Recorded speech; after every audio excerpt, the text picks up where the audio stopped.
ভারতের একজন বিখ্যাত মডেল, নাম হচ্ছে আস্থা শাহ। আমার পিছনে যাকে দেখতে পাচ্ছেন উনি হচ্ছে আস্থা শাহ, এবং আমার পাশে যাকে দেখতে পাচ্ছেন তিনিও আস্থা শাহ। এটা তার ছোটোবেলার ক্লাস 9-10-এর ছবি।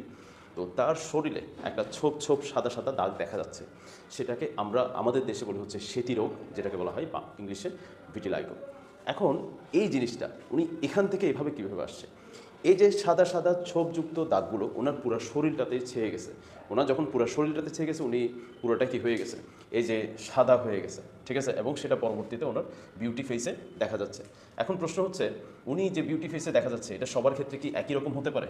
দেখেন, এই যে দেখেন, এই ছবিটাতে দেখেন ওনার রিয়েল যে ক্লাস 9-10-এর যে ফেসটা ছিল সেটা হচ্ছে এই ছবিটাতে আমরা দেখতে পাচ্ছি, এবং পরবর্তীতে সেটা 100%, এটা হচ্ছে 100% ভিটিলিগো, ঠিক আছে, ভিটিলাইগো হয়েছে ওনার, যার ফলে এটা আর ওই ছোপ, যে চামড়ার স্কিনের ছোপ ছোপ দাগগুলো আর দেখা যাচ্ছে না, ঠিক আছে।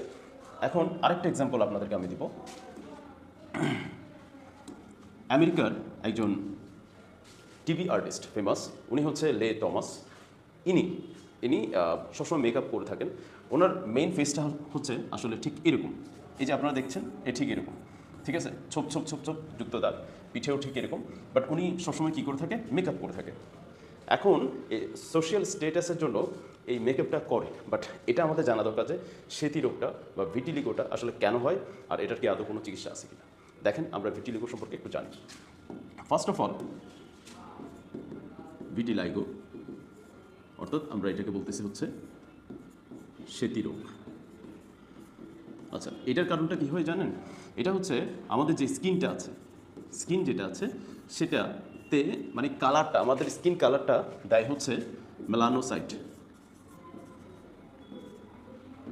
মেলানোসাইট নামে এক ধরনের একটা কোষ, ঠিক আছে, আমাদের স্কিনের নিচে থাকে এটা, এবং এটা থেকে ট্রিগার হয়ে মেলানিন নামক এক ধরনের রস বের হয়, ঠিক আছে, মেলানিন নামে এক ধরনের কী বের হয়, রঞ্জক বের হয়, রস বের হয়, যেটার জন্য আমাদের স্কিন টোনটা কালচে হয়, বা স্কিন টোন যেটা র্যাশ থাকে এটা আসে, ঠিক আছে।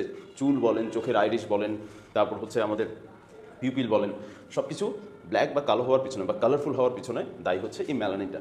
এখন স্কিনের মধ্যে এই যে মেলানিন যেটা আছে, আমি যদি আপনাকে বলি যে মেলানিন এই হরমোনটা রিলিজ হওয়ার জন্য আমাদের মাথার মধ্যে, ঠিক মাথা, এই যে ব্রেইন যেটা আছে, ব্রেনের ঠিক নিচের অংশ করে মাঝখানে করে একটা গ্ল্যান্ড থাকে, এটা হচ্ছে পিটিউটারি গ্ল্যান্ড।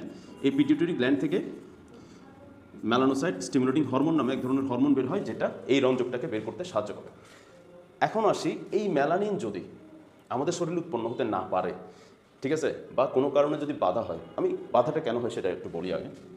বাধাটা হওয়ার মূল কারণ হচ্ছে, ধরেন আমাদের শরীরে যদি পুলিশগুলো আমি বললাম WBC, হোয়াইট ব্লাড সেল হচ্ছে আমাদের শরীরের পুলিশ। এখন কোনো কারণে যদি এই মেলানোসাইট যে কোষগুলো আছে এগুলোকে যদি সে মনে করে যে ফরেন বডি বা মনে করে যে শত্রু, তখন সে কী করবে, এগুলোকে মেরে ফেলা স্টার্ট করবে, মানে মেরে ফেলতে থাকবে। এখন যখন মেরে ফেলতে থাকবে তখন কি হবে, এই যে মেলানোসাইটগুলো মৃত হয়ে যাচ্ছে, মরে যাচ্ছে, তখন মেলানিন কী করবে না, তৈরি হবে না, তখন আমাদের স্কিনে সাদা সাদা সাদা সাদা দাগ পড়ে যাবে। এখন আসলে এটা মেরে কেন ফেলতেছে, ফরেন বডি কেন মনে করতেছে, এটার পিছনে একটা কারণ হচ্ছে, এই যে সাদা সাদা হয়ে যাচ্ছে, এটার পিছনে কারণটা কি, আসলে মেইন কারণটা কি, এটা একটা অটো ইমিউনো ডিজিজ। এই অটো ইমিউনো ডিজিজটা হচ্ছে অটো ইমিউনো ডিজিজ। এই অটো ইমিউনো ডিজিজটা কি, এটা হতে পারে জেনেটিক্যাল টেন্ডেন্সির কারণে, ঠিক আছে, অর্থাৎ এটা হচ্ছে জেনেটিক্যাল টেন্ডেন্সির কারণে কি হতে পারে, অ্যাপোপ্টোসিস হতে পারে, কোষ অটোমেটিক, অর্থাৎ আমার শরীরে WBC আমার মেলানোসাইটকে অটোমেটিক ফরেন বডি মনে করে মেরে ফেলতে পারে, ঠিক আছে। জেনেটিক্যাল ভেরিয়েন্ট থাকতে পারে, ফ্যামিলিগতভাবে মা বাবা বা এরকম কারো ছিল, এরকম আসতে পারে।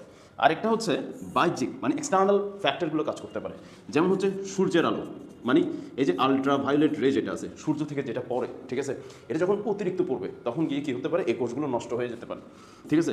অতিরিক্ত মানসিক চাপ, মানসিক কী হতে পারে, চাপের জন্য এটা হতে পারে।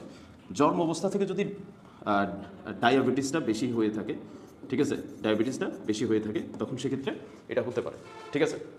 আবার অনেক সময় কিছু কিছু ক্ষেত্রে দেখা যায় কি যে মেকআপ যে অংশগুলো লাগায় সেগুলোতে অতিরিক্ত কেমিক্যাল থাকার কারণে মেলানোসাইট হরমোনগুলো নষ্ট হতে পারে, ঠিক আছে। এটা হচ্ছে আমরা কারণটা বললাম, হ্যাঁ, এটা কারণটা বললাম। এবার এটার কি কোনো চিকিৎসা আছে আদৌ, এটার কি আমরা কি এটার কোনো চিকিৎসা কি পেতে পারি? হ্যাঁ, এটার মেইন চিকিৎসা যদি আমি ধরি তাহলে সেটা হচ্ছে থেরাপি।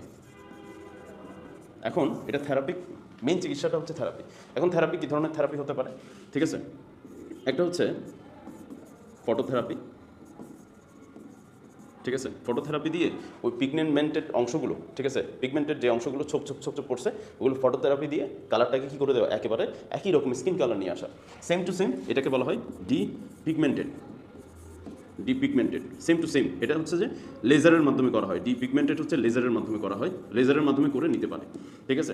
আরেকটা হচ্ছে একেবারে সার্জারি করে ফেলা, সার্জিক্যাল, ঠিক আছে? সার্জিক্যালের মাধ্যমে স্কিনকে একেবারে কী করে ট্রান্সপ্ল্যান্ট করে, মানে আমার স্কিন যেটা আছে, আমাদের শরীরের সব থেকে বড় অঙ্গ হচ্ছে স্কিন। স্কিনটাকে আমি কী করতে পারি, এটা কী করতে পারি, ট্রান্সপ্ল্যান্ট করে ফেলতে পারি, ঠিক আছে? ট্রান্সপ্ল্যান্ট করে এটা করা যাবে। কিন্তু আমি যদি নর্মাল ওয়েতে চিন্তা করি, এই যেগুলো বড় হচ্ছে এগুলো বড় হতেই থাকবে, ঠিক আছে? বড় হতে থাকবে, এইগুলো 100% আপনি কিওর করতে পারবেন না, ঠিক আছে? অনেকে এগুলো তো মলম দেয়, হ্যাঁ, কর্টিকোস্টেরয়েড মলম, ঠিক আছে? ক্রিমের ক্ষেত্রে হচ্ছে কর্টিকোস্টেরয়েড এই ধরনের ক্রিম বা ওষুধ দিয়ে থাকে। সেটা আস্তে আস্তে অনেক দিন ধরে সময় লাগে, বাট এটা হচ্ছে প্রথম দিকে কোথায় কোথায় বেশি দেখা যায়, মুখে বা চুল যেটা ভ্রু আছে, তারপর মাথার মধ্যে, তারপর ব্যাক সাইডে, এইসব জায়গায় বেশি দেখা যায়, ছোট ছোট হয়ে তারপর আস্তে আস্তে ছড়ায় যেতে থাকে, ঠিক আছে? বাট এটাতে কি হয় না, এটাতে আপনার স্কিনের ক্ষেত্রে আপনার কোনো রোগের এটা বহিঃপ্রকাশ করবে না। এটা জাস্ট সোশ্যালভাবে আপনাকে দেখতে একটু ডিফারেন্ট লাগবে, ঠিক আছে? আপনি নিজেকে একটা মানসিক চাপের মধ্যে নিয়ে যাবেন, যার ফলে কী হবে, আপনার মনে হবে যে এটা একটা বার্ডেন টাইপের, ঠিক আছে? সেজন্য এটা আস্তে আস্তে চিকিৎসাটা দীর্ঘদিন লাগে, বাট চিকিৎসাটা করা যায়। এমনকি ওই যে জায়গাটা আছে, যে জায়গাটা ধরেন হয়েছে, ওই জায়গাটাতে ওই সেতি অংশটা ওটাকে স্টপ করে রাখা যায়, ঠিক আছে? ধন্যবাদ সবাই।